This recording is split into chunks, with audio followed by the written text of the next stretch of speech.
Hey everybody, welcome to 7.3. This section is called Completing the Square. And you might say, well, what the heck does that mean? It actually does have to do with a visual representation, like a square. So we know that this side and this side are going to be the same length.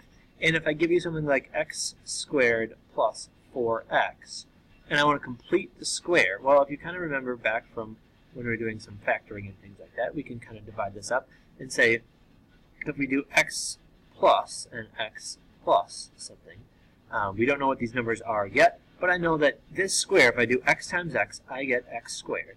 And I know this 4x has to go between these two boxes, and because it's a square, they have to be the same size. So it means 4x, if I get two of them, I would get a 2x and a 2x. And then we want to know what goes in this spot right here. So what is it that goes here?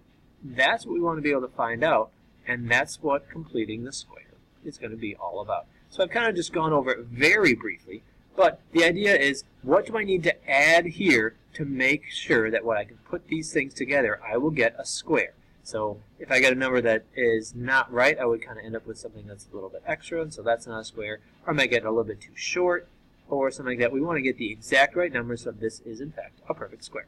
Okay? And why do we really need to know this? Well, projectile motion, again, that's the stuff where we have like stuff falling off buildings or being shot out of cannons or whatever. So anything that's happening on Earth that's kind of flying through the air. And so projectile motion function.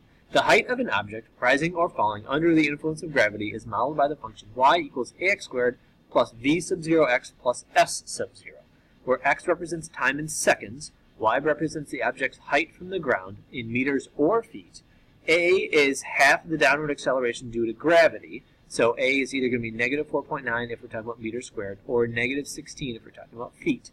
V sub 0 is the initial upward velocity. Okay, so this V sub 0 is the initial upward velocity. The A is going to be in red, and that's the gravity due to Earth. And then the last thing, S sub 0, is the initial height. Now, if you change these letters, it doesn't really matter. They just placeholders for these things. So this is the initial height. This is the initial velocity going upward or downward, right? We could be throwing something down or up. So negatively going down, possibly going up. And then this one is gravity. Okay, so we're going to use all of this to then help us with some problems. So here's a quick example. A stopwatch records that when Julie jumps in the air, she leaves the ground at 2.25 seconds and lands at 0.83 seconds. How high was her jump in feet? Okay, so what we know is that this is modeled by a parabola, and a parabola is, in fact, symmetrical. So that means the vertex, which is what we're really looking for, right? How high was her jump? We're trying to find the maximum. Maximum is kind of an important term that we need to know. And the maximum is going to be at the vertex. So I want to know what was her maximum, aka her y value. And we're going to try and find the y value of the vertex. Okay, so how can we use what we know? Well, first what we can say is we know the x-intercepts. So we should be able to write an equation for this. Okay, so I can say y equals, and I know what my a value is because we're talking about seconds and how high was your jump in feet. So we're talking about feet, we're talking about going back to that function and saying we're dealing with feet, so we want to be able to write our equation, negative 16 feet per second. So we're going to say negative 16 is going to be the a value. Now I could try and write it in that other form, right? We can try and write it like this, but we don't know her initial velocity, but we do know she started on the ground.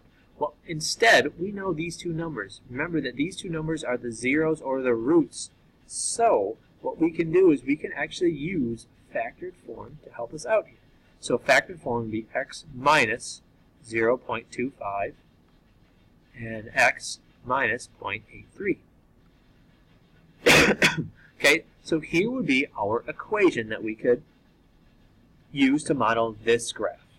Okay, now we need to find this vertex. How do we do it? If I knew the x value, that would be easy enough because then I could just plug it in here and I'd be all done.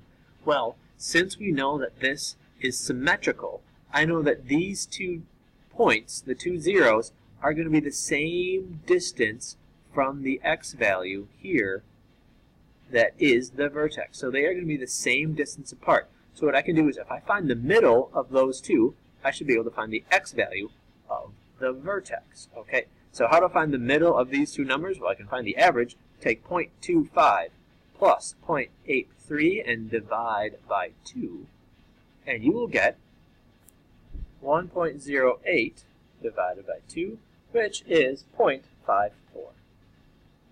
Okay, so what does that tell us? That tells me that the highest point is going to be in between when it's on the ground. So that means my vertex, I know, is going to be the point 0.054, comma, something.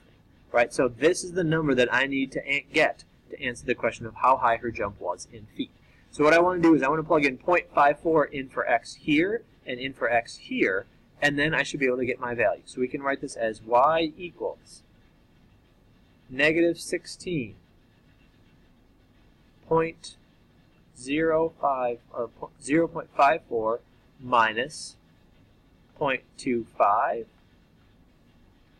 and 0.54 minus 0.83.